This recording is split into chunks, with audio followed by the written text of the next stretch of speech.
Olá, turma, tudo bem com vocês? Eu sou a professora Cíntia, professora de História. Hoje nós vamos para a aula número 64 do 8º ano. E o assunto é Estados Unidos, falaremos sobre a formação.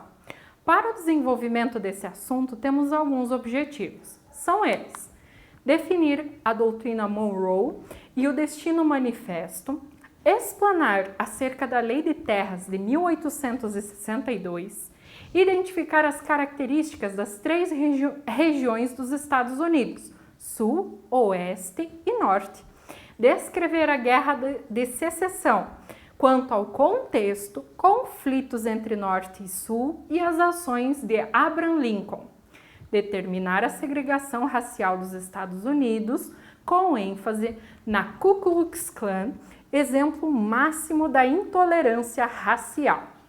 Antes de mais nada, já sabe, separe seus materiais para a aula de hoje.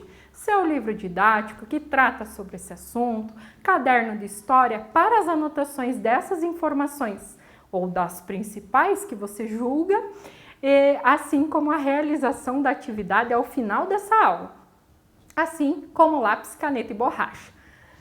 Tendo tudo isso em mãos, podemos dar sequência a essa aula.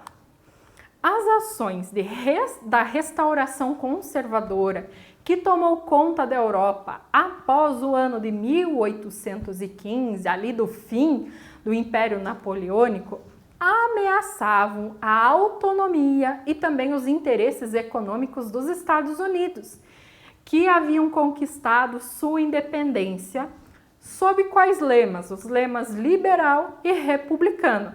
E ainda eles pretendiam comercializar com os demais países da América. Então, de certa forma, estava aí um empecilho. Vamos entender como isso vai se desenrolar. No ano de 1823, o presidente estadunidense James Monroe, ele vai criar a doutrina Monroe. O objetivo: impedir a intervenção da Europa no continente americano, sob o lema A América para os Americanos. Ou seja, os Estados Unidos se comprometiam a não interferir nas questões da Europa, desde que os europeus não interferissem na América. Com base doutrina Monroe, não esqueçam disso. Vai ajudar a entender o imperialismo. A doutrina Monroe, ela foi desvirtuada e passou a ser usada também para justificar a expansão dos Estados Unidos. Assim, surgiu a doutrina do Destino Manifesto, em que os estadunidenses tinham o dever de levar a civilização aos povos considerados bárbaros e inferiores. Olha só! De acordo com essa doutrina do Destino Manifesto, os estadunidenses eram o povo eleito por Deus para expandir o seu poder em direção às terras do Oeste e outras regiões do continente americano. Essa ideia ela acabou sendo muito divulgada por meio de através de meios de comunicação dos Estados Unidos no século XIX. E ainda hoje, ela é presente ainda no imaginário de muitos estadunidenses. Por isso, a questão do preconceito em relação ao imigrante, a quem vem de fora. Sobre a Lei de Terras do ano de 1862. Com ela, ocorreu a ocupação de terras do Oeste. O governo concedia, então, um lote de terra para qualquer família ou cidadão que tivesse mais de 21 anos, que tivesse o propósito, o objetivo de migrar para o Oeste, e ainda deveria se comprometer a cultivar as terras recebidas dentro de 5 anos. Essa lei acabou favorecendo o desenvolvimento de um amplo mercado interno nessa região. Aí se formam 3 regiões diferenciadas dentro dos Estados Unidos. O Norte, que é um grande centro urbano e industrial. O Sul, como economia agroexportadora e escravista, muito parecido com o Brasil, por sinal. E o Oeste, de pequenos agricultores e criadores independentes. Nesse país jovem que estava se constituindo, no caso os Estados Unidos, composto de imigrantes de várias origens e também religiões, a ideia de que a conquista do Oeste era uma epopeia nacional colaborou para a unificação dos habitantes do território e a construção de um sentimento de pertencimento aos Estados Unidos. A questão do nacionalismo, eu pertenço a esse estado, eu pertenço a tal lugar. Sobre a expulsão dos indígenas lá do Oeste. Então, nesse processo de expansão, as terras acabaram sendo tomadas de povos indígenas, assim como a questão dos apaches, que até tendem a resistir a essa expansão, mas são tomados à força. Até uma das táticas utilizadas é acabar com os búfalos da região, que era essencial na dieta dos nativos. E então, com isso, no final do século XX, os indígenas são dizimados. Sobre a Guerra da Secessão, guerra civil que acontece nos Estados Unidos. Vamos entender o contexto. Meados do século XVIII, o arroz e o tabaco dominavam a agricultura do sul dos Estados Unidos. Com o surgimento, o advento das fábricas têxteis lá na Inglaterra, a produção de algodão acaba sendo estimulada e os estadunidenses passam a exportá-lo em grande quantidade. Então, no século XIX, as plantações de algodão do sul eram cultivadas com mão de obra de africanos escravizados. Não esqueçam disso. No ano de 1808, o tráfico negreiro foi proibido nos Estados Unidos. Mas essas fazendas do sul, elas eram abastecidas de forma ilegal. O sul defendia a escravidão e o norte era contrário. Aí há uma divisão dos Estados Unidos. Sul e norte só concordavam em um item, com a ideia da supremacia do homem branco. A questão escravista e o modelo de ocupação das terras do Oeste foram os principais motivos para a eclosão da Guerra Civil dos Estados Unidos. O que nós vemos ali de divisão? Fazendeiros do Sul tinham por objetivo expandir suas propriedades em direção ao Oeste com o uso da mão de obra escrava.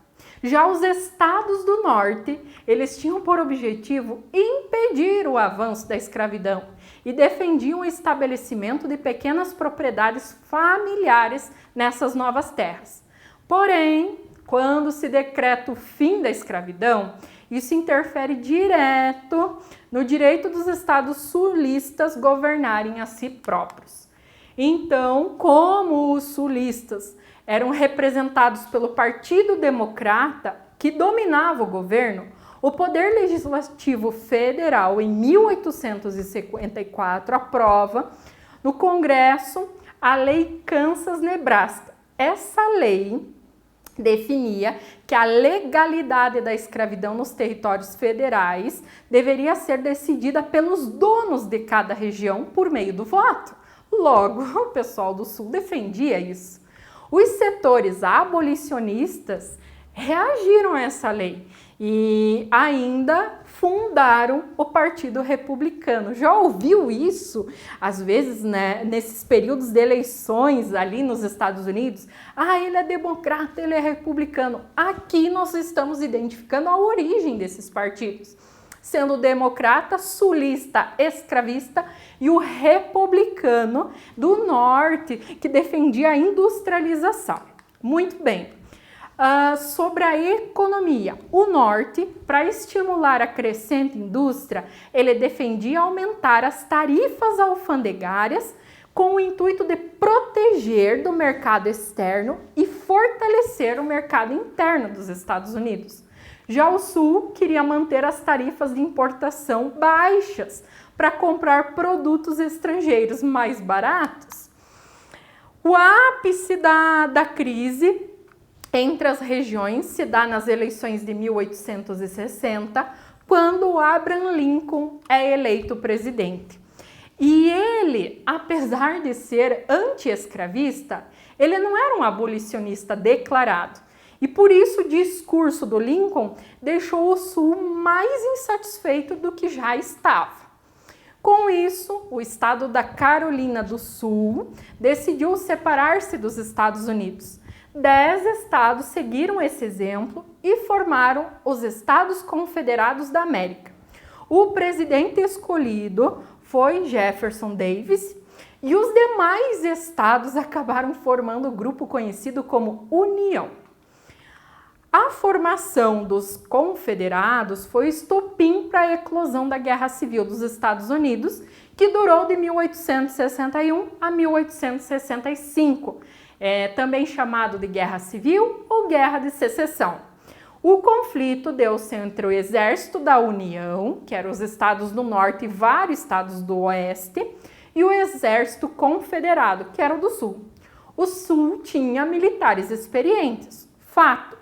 Porém, o Norte tinha um número superior de soldados, recursos de comunicação mais sofisticados, indústrias que garantiam o armamento e ainda abasteciam as tropas. Logo, nós vemos a importância da liderança de Lincoln nessa guerra. Ela contribuiu para o desfecho. Por quê? Ele proibiu a entrada de mercadorias de primeira necessidade nos estados do Sul, decretou ainda a lei de confisco, que autorizava a apreensão dos bens confederados, inclusive escravizados que caíssem nas mãos da União. Portanto, em janeiro de 1863, decretou-se o fim da escravidão em todos os estados. Com isso, enfraquecidos e sem recursos, os sulistas acabaram se rendendo 2 anos depois. Algo assim bem específico dessa guerra que permanece, a questão da segregação racial. A população negra continuou sendo marginalizada na sociedade estadunidense. Os habitantes do Sul tornaram-se cada vez mais segregacionistas. Negros e brancos não podiam conviver em espaços públicos, a não ser se fosse no trabalho. Inclusive, na década de 1870, alguns estados da federação aprovaram leis segregacionistas que proibiam que negros e brancos frequentassem os mesmos restaurantes, estações de trem, escolas, barbearias e banheiros. Eram as chamadas leis Jim Crow, as quais se baseavam no princípio de que negros e brancos eram iguais, mas deveriam viver separados. Elas só seriam revogadas, essas leis, a partir ali da década de 1960. Vocês irão estudar esses movimentos contra o apartheid no 9º ano. Por isso é interessante entender de onde vem, qual é a essência. No Sul, formou-se a Ku Klux Klan, que é uma sociedade secreta criada em 1865, com veteranos do Exército Confederado. É o exemplo máximo de intolerância racial, racista e terrorista, pregava a supremacia dos homens brancos, colocava-se ainda como defensora dos bons costumes, da moral cristã e da ordem social e natural. Eles promoviam uma série de atentados contra negros, judeus, chineses, brancos que apoiavam os direitos dos negros e outros grupos considerados inferiores. As principais formas de violência utilizadas pela Ku Klux Klan eram linchamentos, invasões de propriedades e até mesmo assassinatos. Mesmo colocada na ilegalidade em 1871, essa instituição ela continuou crescendo no país até a Segunda Guerra Mundial, com a convivência de muitas autoridades e empresários. Acredita-se até que o grupo tenha feito mais de 20.000 vítimas, isso entre os anos de 1867 a 1871, só 4 anos. Na próxima aula, continuaremos a tratar sobre os Estados Unidos, mas falaremos especificamente sobre o crescimento econômico e o consequente imperialismo. Agora, vocês devem fazer a atividade com o propósito de revisar todo esse assunto e também fixar algumas informações que vocês já perceberam, utilizarão no entendimento de próximos assuntos. Bons estudos a todos, até a próxima aula, um abraço e tchau!